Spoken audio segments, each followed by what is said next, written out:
ang muling pagsilang ng pinakamalakas na hari. Dahil dito lang naman natin masasaksihan mga lods ang pinakamalungkot na moment sa buhay ni Arthur Lewin na kahit ang kanyang ina ay parang nabaliw nang nalaman ng totoo. At kahit si Arthur at Ray ay lumuluwang lumalayo sa isa't isa. Kaya huwag na nating patagalin pa. Let's go!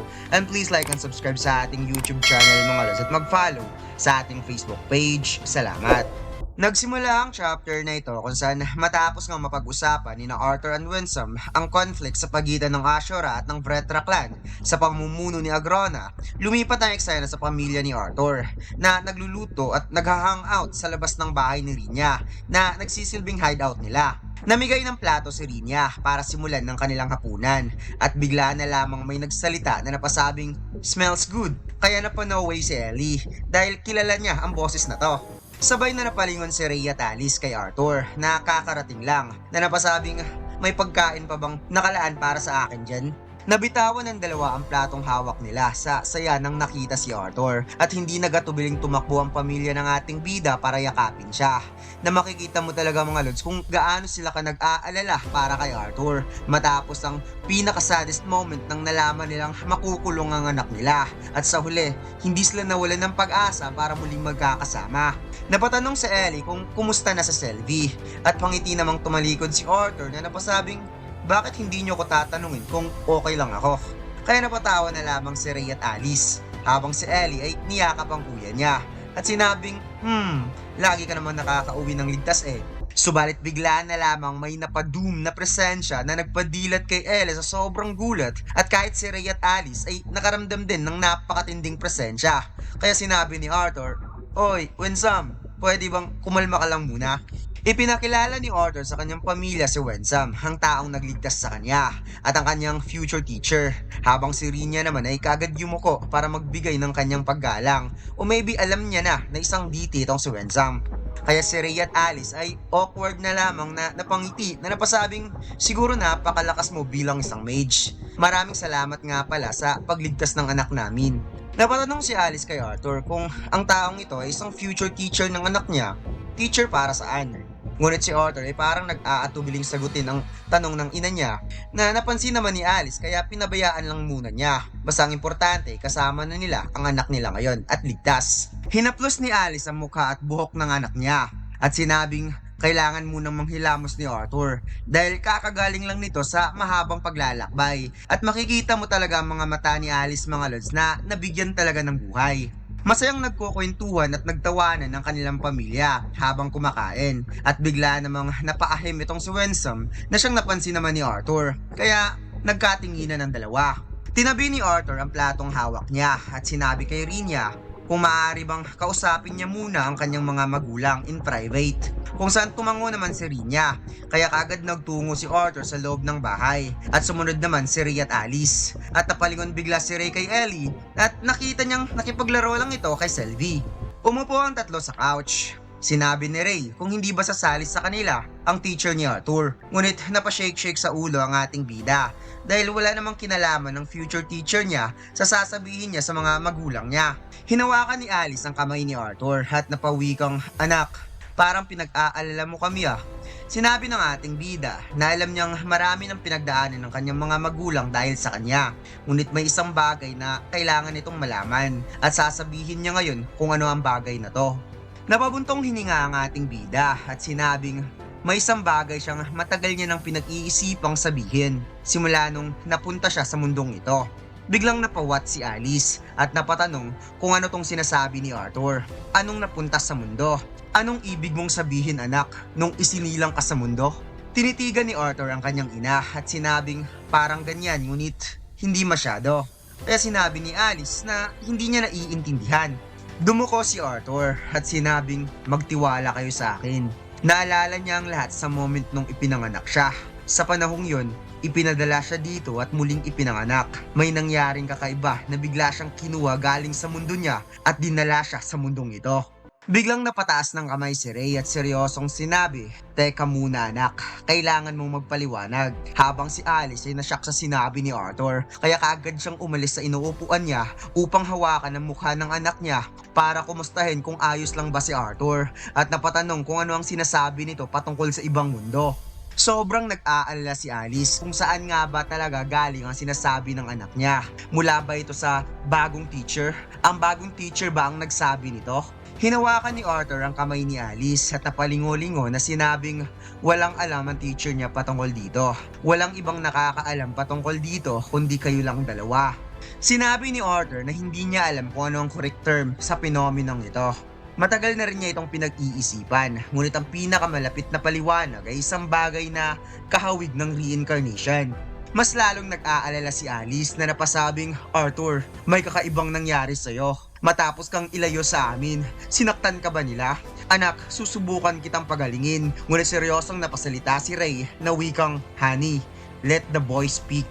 Napatingin si Arthur at Alice kay Ray at makikitang napakatalas ng titig ni Ray kay Arthur. Sinabi ni Arthur na inilarawan niya ang kanyang mundo na pinanggalingan niya, kahit ang mga bahagi lang na kaya niyang maalala.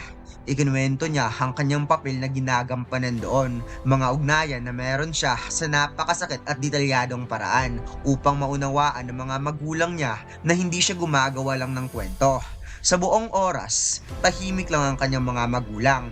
Paminsan-minsan nagtatanong ang kanyang ama, ngunit nananatiling walang bakas ng emosyon ang kanyang muka. Habang ang kanyang ina naman ay halatang labis na nabigla, namutla ang kanyang muka at habang umuusad ang kanyang kwento, mas lalo pang nanginig ang kanyang mga kamay. Hindi niya alam kung gaano nakatagal ang lumipas, ngunit pakiramdam niya ilang oras na siyang nagsasalita hanggang sa naikwento niya si King Gray. Napahawak sa ilong si Ray na sinabing, so kaya ka magaling makipaglaban at may talento ka sa magic. Ito ay dahil na sinabi kaagad ni Arthur na ang key system sa nakaraan niyang mundo ay gumagana similarly to a certain aspects of mana sa mundong ito. Biglang tumawa si Alice habang lumuluha na napakamaong pinupukpok ang kanyang hita na sinabing nakuha niya na. Isa lang naman itong joke, hindi ba? At sinikdol niya si Ray dahil muntik na daw itong nahuli ni Arthur sa mga birong sinasabi nito. Muling lumapit si Alice kay Arthur at hinawakan ng kamay ng anak niya at sinabing isa lang naman itong biro, hindi ba? Arthur Lewin, sabihin mo, isa lang itong malupit na biro. Lumuluha si Alice habang pinilit na ngumiti at sinabing, hindi ba? Hindi ka isang dating hari na namatay at nailipat lang sa isipan ng isang hindi pa naisilang na bata. Hindi ba anak? Arthur, nakaramdam ng awa ang ating bida sa kanyang ina habang minamasdan niya itong lumuluha sa harapan niya. Kung kaya't dumuko na lamang siya at napalingon na sinabing hindi niya alam kung ano talaga ang insaktong nangyari. Ngunit hindi siya nagbibiro. Napaatras si Alice at muling napaupo na parang nawalan ng lakas ang kanyang katawan at nag-sink in lahat sa kanyang utak ang mga alaala kasama si Arthur mula pagkabata. Kung gaano sila kasaya nung una itong natutong lumakad, nung muli niyang naramdamang yakapin ng isang anak na akala niya ay patay na. At kahit sa mga moment nung umuwi pa si Arthur galing sa misyon bilang adventurer, na kahit sa moment nung ito ay nasasaktan dahil lagi itong nagpapabaya sa sarili. Parang nabaliw si Alice habang lumuluwang sinasabi ang salitang no. Hindi ito pwedeng mangyari. Ginrab ni Alice ang damit ni Ray habang siya ay niyayakap at umiiyak na sinabing huwag mong sabihin, Ray, na naniniwala ka sa lahat ng ito. May sakit lang ang anak natin. May nangyari sa kanya habang wala siya. Napaflinch si Arthur at napag-grip sa kanyang inuupuan nang nakitang umiyak ng sobra ang kanyang ina. Kung kaya't dumuko na lamang siya na umalis na parang hindi niya kinaya na makitang nadurog ang puso ng kanyang ina. Pagkatapos, pinakitang nasa labas na si Arthur at hinahaplos sa mukha ni Sylvie habang natutulog na parang napuyat sa kakalaro kay Ellie. At muli ring nakipagbiruan si Arthur sa kapatid niya kasama si Rina at Winsome. Lumabas si Ray na may masamang aura at sinabihan si Ellie na samahan muna nito ang kanyang ina sa loob ng bahay. Kung kaya't kaagad ibinigay ni Ellie si Sylvie sa kapatid niya at sinabi pa niyang magpahinga ka ng mabuti, poop. Biglang tumigil si Ellie, kung saan bigla itong bumalik kay Arthur upang yakapin muna ang kuya niya. Bagay na ikinagulat naman ng ating bida, kaya hinaplos ni Arthur ang ulo nito dahil parang siya pa ata ang kino-comfort ngayon ng kapatid niya. At ito'y sinabi ni Ellie na hindi na siya magpupumilit pang hindi nalalayo si Arthur, basta lagi lang itong babalik sa kanila. Pagkatapos nagpunta sa ibang lugar ang dalawa para mag-usap, parang nasa lagusan nata ang dalawa palabas ng kuweba. Sinabi ni Rina tulog na ngayon ang ina ni Arthur, kaya tinanong ng ating bida kung okay lang ba ang kanyang ina. Napasagot si Ray na talagang nagulat si Alice sa madaling salita. Hindi nag-respond si Arthur na parang nag-aalala siya para sa kanyang ina at tinanong si Ray kung naniniwala na ba ito sa kanya. Sagot ni Ray na wala namang rason si Arthur para hindi magsasabi ng totoo. At saka malinaw na sa kanya ang lahat ngayon. Ang maagang pagkaroon ng awakening ni Arthur, ang pakikipaglaban nito bilang isang mage, malinaw na sa kanyang lahat. Kaya tinanong ni Arthur kung okay lang ba ang ama niya. Biglang napataas ng boses si Ray at sinabing, "Okay? Okay lang ba ako?" Syempre hindi.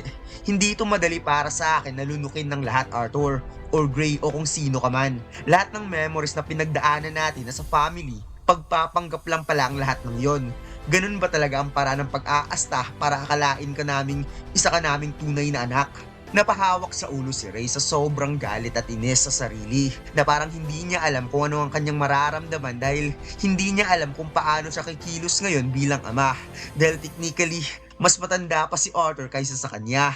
Pero ngayon, heto ka ngayon bilang 13 years old sa harap ko bilang anak. Kung saan harapang sinagawan ni Ray si Arthur na sinabing inaruga ka ng iyong ina nung sanggol ka pa lamang. At ngayon, inalagaan niya pala ang isang batang nasa middle age na lalaki sa paniniwalang ito ay sarili niyang anak. Biglang sinuntok ni Ray ang pader na talagang dinurog niya ang bato sa sobrang galit.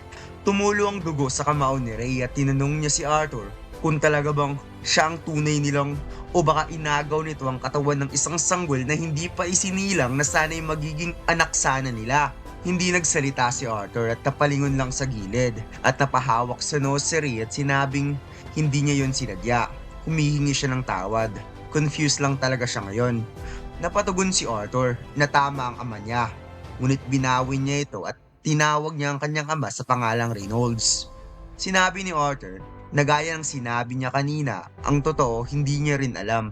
Maybe napalitan niya ang anak nito na maaari sanang magiging anak ni Reynolds, but hindi niya alam. Hindi niya alam ang proseso kung paano siya dinala dito. Dumuko si Arthur at sinabing ayaw niyang ilihim sana ang bagay na to sa mga magulang niya, sa kay Alice at Ray. Ngunit kinukwestiyon niya ngayon ang kanyang sarili kung tama ba ang naging pasya niya na sabihin ang totoo. Matagal niya itong gustong sabihin, ngunit hindi siya nagkaroon ng lakas ng loob. At ngayon niya ito sasabihin bago siya umalis. Parang nagulat si Ray na aalis si Arthur. Kaya sinabi ng ating bida na oo. At sa tingin niya, sa sitwasyon nila ngayon, mas makabubuting maghiwalay muna sila. Napatanong si Ray kung gaano katagal lalayo si Arthur. Nasagot ng ating bida, at least mga ilang taon. Napaduko si Ray habang si Arthur ay napabuntong hininga na humahakbang papalayo. Nanginig ang katawan ni Ray sa pag-alis ni Arthur at sinabi ng ating bida, "Alam mo, wala akong memory sa sarili kong pamilya sa mundo ko. Lumaki ako sa isang environment na walang tunay na nagmamahal sa akin. Ginawa nila akong walang kapantay na mandirigma, ngunit isang masamang tao. But ever since mula nung dumating ako sa mundong ito, kayong dalawa at si Ellie ang nagturo sa akin ng isang bagay na hindi ko pa man kailan nalalaman. Hindi man ako ang pinakamalakas na fighter o isang pinakamagaling na mage sa mundong ito, ngunit ngayon, mas mabuti ang pagkatao ko kaysa sa nakaraan kong buhay. Sorry dahil nasaktan kita dahil sa akin. Salamat dahil ginawa mo akong isang mabuting tao. At salamat sa pagmamahal na ibinigay mo sa akin bilang isang tunay na anak." Pagkatapos, nakabalik na si Arthur kina Rinya at Wensam. At tumayo nga itong si Wensam dahil nakikita niya si Arthur na handa na daw itong umalis. Kaya napalets go na rin ang ating bida. Napatanong si Rinya kung hindi ba magpapaalam si Arthur sa kanyang pamilya. Sagot ng ating bida na hindi na kailangan. Naayos na daw niya ang lahat na kailangan dito. Kaya sobra siyang nagpapasalamat kay Rinya at iiwan niya na ang kanyang pamilya kay Rinya. Hinawakan ni Rinya ang braso ni Arthur dahil nakakakilabot daw ang ekspresyon ng mukha nito. At hindi ito bagay kay Arthur na mayroong mabuting puso. Nagsisimula pa lang siyang maunawaan ang bigat na mga darating na laban para kay Arthur. Ngunit kailangan itong mag-fullback sa dati nitong ginagawa. Alam ni Arthur na kapag lulusong ito sa pinakailalim ng hukay, mahihirapan na itong makakyat pabalik. Bagay na narealize ng ating bida na sobrang seryoso niya na. At sinabi ni Rinya na siya na ang bahala dito. May hinanda si Wensam na isang bagay sa ground, isang artifact na nilagyan niya ng patak ng kanyang dugo at bigla itong umilaw hanggang sa nag-turn into gate. Kaya habang papasok ng dalawa, tinanong ni Arthur si Winsome kung may mali ba sa ekspresyon ng mukha niya. Wika ni Winsome na ekspresyon ngayon ni Arthur ay nagpapaalala sa kanya sa mga Pantheon Asheras ng EP Utos. Sila ang mga race na may mga matatapang na warriors. Kaya nilang isara ang kanilang emosyon upang maging mahusay sa laban. Isang napaka-useful na teknik. Kung kaya't napatanong si Wensam kung sigurado na ba si Arthur na naayos niya na ang lahat dito. Dahil kailangan niya ng buong konsentrasyon pagdating ng EP Yotos. Kung kaya't sinabi ng ating bida na talagang handa na siya. At dito lang nagtatapos ang chapter na ito mga lods. Huwag mo sana kalimutan mag-like, comment at mag-subscribe sa ating YouTube channel. At mag-follow sa ating Facebook page. Salamat!